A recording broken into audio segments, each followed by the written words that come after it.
Indiana's news leader. Eyewitness News at 5 o'clock starts now.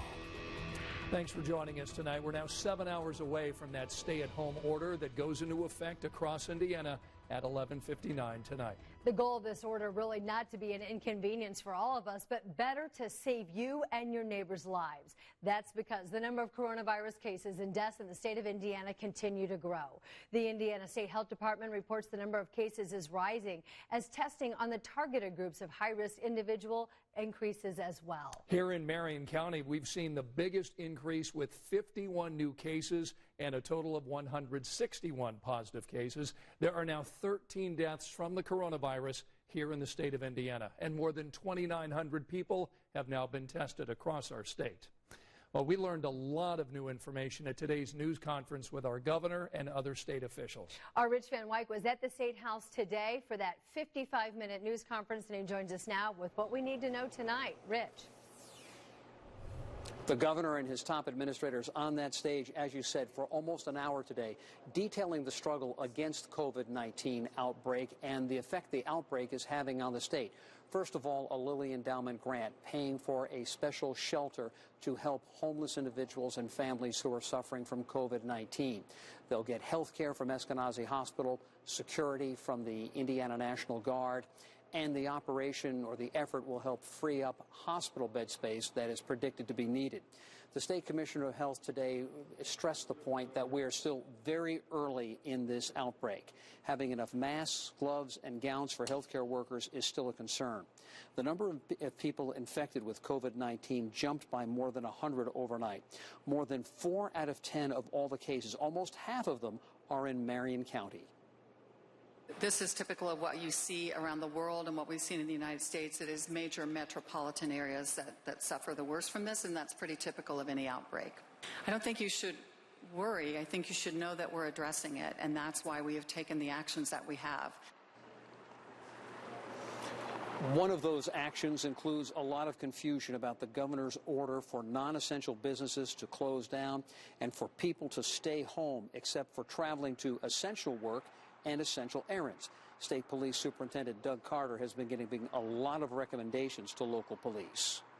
We must and we will use discretion with any enforcement during this unprecedented time. The superintendent explained he had a tearful conversation with one nurse who was afraid she was going to be arrested tonight while driving home from work. He said that obviously is not going to happen. There's a special hotline you've heard about that's there to answer questions about what's essential and non-essential businesses, how this all works. It received so many calls this morning. That special hotline crashed for about an hour. Scott, Ann? All right. Thank you, Rich. Also, we want to let you know that if you are thinking that you may qualify for unemployment, the word from the governor was today, just go apply.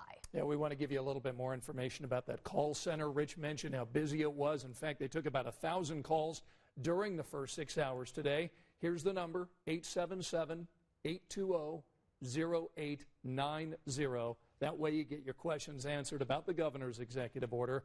And the call center is going to be open every day from 9 a.m. until 6 p.m.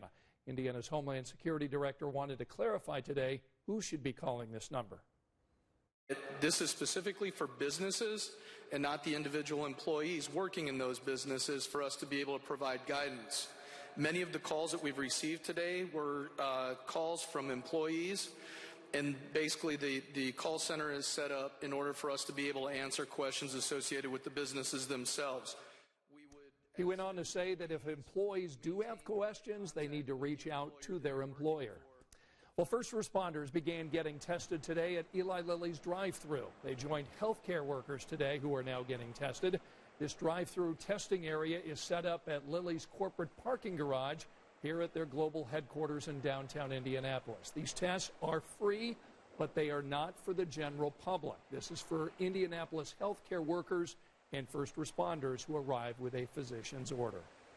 With a looming shortage now of much-needed ventilators for patients who have COVID-19, GM could start a very different kind of assembly line right here in Indiana, up north in Kokomo.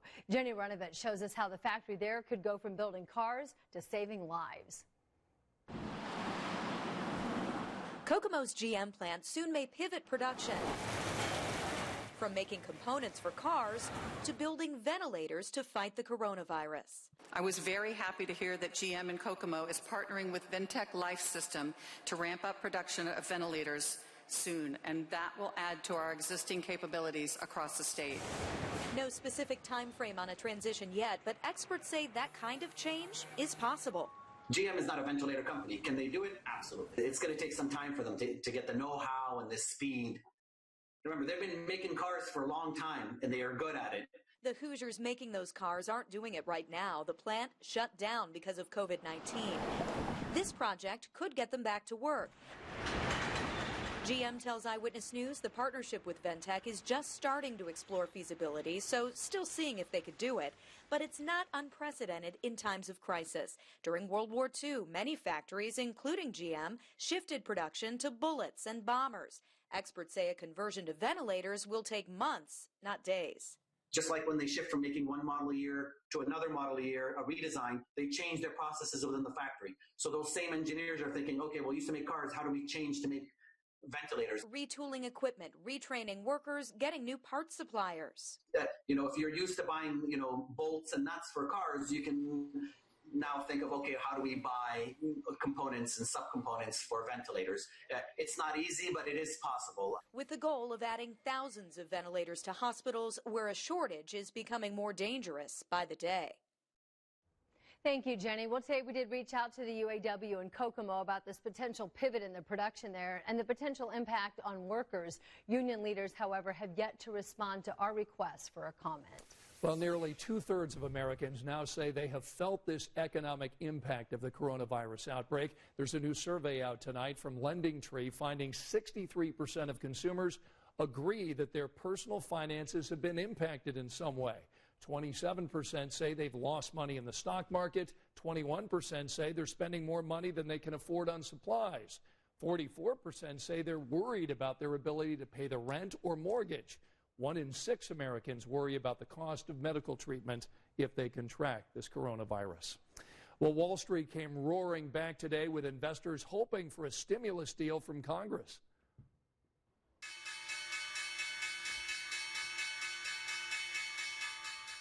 At the closing bell, the Dow climbed more than 2,000 points to close at just over 20,000. In fact, this was the best day we've seen on Wall Street since 1933. Investors also reacted to positive news that portions of the world were making strides against the coronavirus. It's official. The news breaking today. The Tokyo 2020 Summer Games have been postponed. The pandemic forced organizers to make the difficult decision to delay the Olympic Games. This after countries and sports governing bodies came together and called on the International Olympic Committee to postpone the Games. The IOC promises the Olympics and the Paralympics will go on no later than summer of 2021. Now, Mike Tirico with NBC says, you know what? This delay was pretty much expected. So this all spiraled very, very quickly as paralleled the disease's outbreak across the world, and it led to this inevitable. Just last week, the Olympic flame arrived in Japan. We're told now it will be stored and displayed there until it gets back on tour next summer. Well, back here at home today, we're seeing lots of examples of Hoosiers rallying around healthcare workers. Yeah, that's right. They've got sweet gestures like this that will get us all through this together.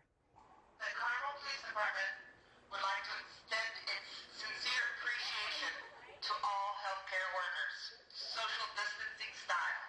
We give you hugs, handshakes, or high fives, but we know better. You are the first responders right now. You are the heroes. We stand with you. Thank you. You can see the parade of police cars there. They're in line with their lights on. Carmel officers driving by in the ER of the entrance of St. Vincent Carmel had their sirens going to thank everyone inside, people of all types, for doing whatever their job is to make sure the patients are cared for. Yeah, we all know those first responders really are heroes. I've got a daughter who's a nurse and a brother-in-law who's a firefighter. We can't thank them enough for all the work all of them are doing during this difficult time.